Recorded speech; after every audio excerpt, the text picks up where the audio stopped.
Seriously, though, we've heard a lot about extremism recently. A nastier, harsher atmosphere everywhere, more abuse and bother boy behavior, less friendliness and tolerance and respect for opponents. All right, but what we never hear about extremism is its advantages.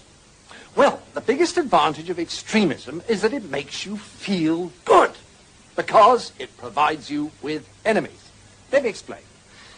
The great thing about having enemies is that you can pretend that all the badness in the whole world is in your enemies and all the goodness in the whole world is in you.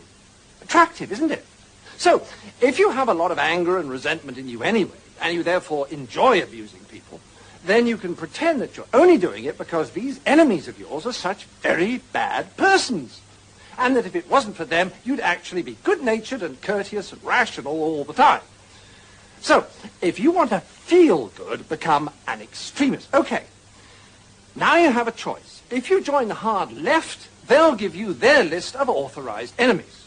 Almost all kinds of authority, especially the police, the city, Americans, judges, multinational corporations, public schools, furriers, newspaper owners, fox hunters, generals, class traitors, and, of course, moderates.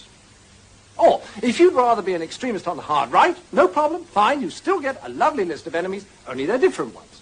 Noisy minority groups, unions, Russia, weirdos, demonstrators, welfare sponges, meddlesome clergy, peaceniks, the BBC, strikers, social workers, communists, and, of course, moderates.